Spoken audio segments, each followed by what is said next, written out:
Welcome to I news. అంతర్జాతీయ వేదికలపై తనను తాను ఒక గొప్ప శాంతి దూతగా ప్రవచించుకుంటూ పాకిస్తాన్ డబ్బా కొట్టుకుంటుంది. అమెరికా, ఇరాన్ దేశాల మధ్య తాత్కాలిక శాంతి ఒప్పందం కుదరడంలో తామే కీలక దౌత్య పాత్ర పోషించామని ఆ దేశ ప్రధాని షహబాజ్ షరీఫ్, విదేశాంగ మంత్రి ఇషాక్ దార్ ప్రపంచ వ్యాప్తంగా ప్రచారం చేసుకుంటున్నారు. కానీ ఈ అంతర్జాతీయ ప్రశంసల వెనుక, ఆత్మస్తుతి వెనుక ఒక నల్లని భయంకరమైన నిజం దాగి ఉంది. పాకిస్తాన్ ప్రస్తుతం తీవ్రమైన ఉగ్రవాదం, అంతర్గత తిరుగుబాట్లు, ప్రభుత్వ అణచివేత చర్యలతో లోపల పూర్తిగా కుళ్ళిపోతుంది. మొన్నటికి మొన్న ఆఫ్ఘన్ సరిహద్దుల్లో జరిగిన భీకర వైమానిక దాడులు, ఒక ప్రముఖ మీడియా ఛానల్ పై బ్యాన్, బలూచ్ ఉద్యమకారిణికి జీవిత ఖైదు వంటి వరుస పరిణామాలు పాక్లో అస్సలు ఏమీ బాగోలేదని నిరూపిస్తున్నాయి. మరి పాకిస్తాన్ అంతర్గత సంక్షోభం ఏ స్థాయికి చేరిందో స్పెషల్ స్టోరీలో ఇప్పుడు చూద్దాం.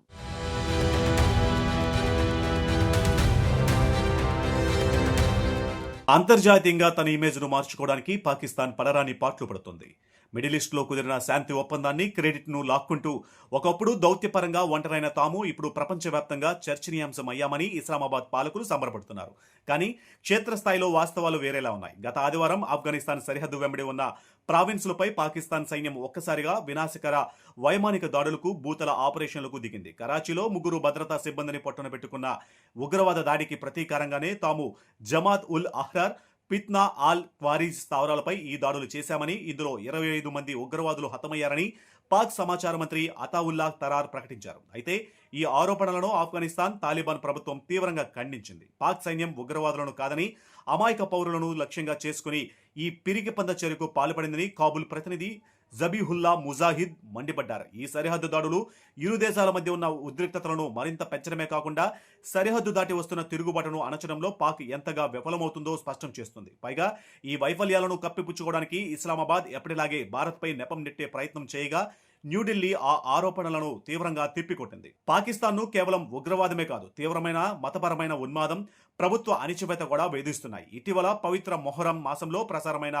ఒక కార్యక్రమం మతపరమైన సెంటిమెంట్లను దెబ్బతీసేలా ఉందంటూ పాకిస్తాన్ మీడియా వాచ్ డాగ్ ఆ దేశంలోనే అతిపెద్ద టెలివిజన్ నెట్వర్క్ అయిన జియో న్యూస్ బ్రాడ్కాస్టింగ్ లైసెన్స్ను ఏకంగా 15 రోజుల పాటు సస్పెండ్ చేస్తుంది. ఈ ఘటనపై జియో టీవీ యాజమాన్యం క్షమాపణలు చెప్పినప్పటికీ ఛానల్ను ఆఫ్లైన్కు పంపడం అక్కడి మీడియా స్వేచ్ఛను ప్రశ్నిస్తుంది. పాకిస్తాన్లో బ్లాస్ఫెమీ చట్టాలు ఎంత ప్రమాదకరంగా మారాయో ఈ ఘటన మరోసారి నిరూపించింది.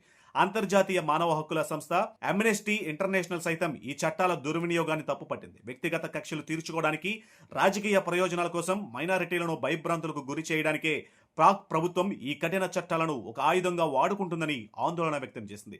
ఇక అన్నింటికంటే భయంకరమైన విషయం ఏమిటంటే, బలూచిస్తాన్లో జరుగుతున్న మానవ హక్కుల ఉల్లంఘనలపై గొంతుకెక్కిన 33 ఏళ్ల ప్రముఖ బలూచ్ సామాజిక కార్యకర్త, బలూచ్ యుగ్జేహిత్తి కమిటీ నాయకురాలు డాక్టర్ మహరంగ్ బలోచ్కు, ఆమె 2 అనుచరులకు అక్కడి యాంటీ టెర్రరిజం కోర్టు ఏకంగా జీవిత ఖైదు విధిస్తూ సంచలన తీర్పునిచ్చింది. 2009లో తన తండ్రి అబ్దుల్ గఫార్ లాంగో బలవంతపు అదృశ్యానికి గురై ఆ తర్వాత శవమై తేలడంతో మహరాంగ్ బలోచ్ తన పోరాటాన్ని ప్రారంభించారు.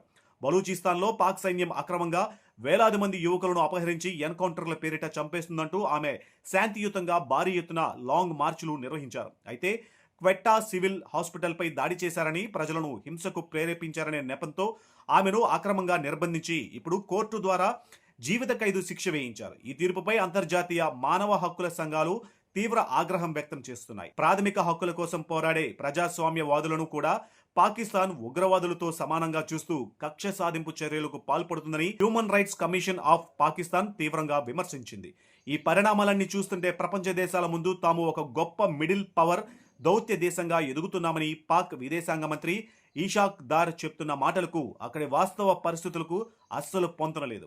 అంతర్జాతీయంగా తాము సాధించిన లెవరేజ్ను ఉపయోగించుకుని అమెరికా, గల్ఫ్ దేశాల నుంచి నిధులు రాబట్టాలని, IMF బెయిల్అవుట్ ప్యాకేజీల మీద బతుకుతున్న తమ ఆర్థిక వ్యవస్థను కాపాడుకోవాలని పాక్ ప్రధాని రాత్రింబవళ్లు ప్రయత్నిస్తున్నారు. కానీ ప్రపంచానికి శాంతి పాఠాలు చెప్పడానికి ఉబులాట పడుతున్న పాకిస్తాన్ అంతర్గతంగా ఉగ్రవాదం, పౌర హక్కుల అణిచివేత, సరిహద్దు ఘర్షణలతో ఒక టైం బాంబులా మారింది. సొంత ఇంట్లోనే శాంతిని స్థాపించలేని దేశం ప్రపంచానికి శాంతిని ఎలా చేకూరుస్తుందని అంతర్జాతీయ రక్షణ నిపుణులు సూటిగా ప్రశ్నిస్తున్నారు.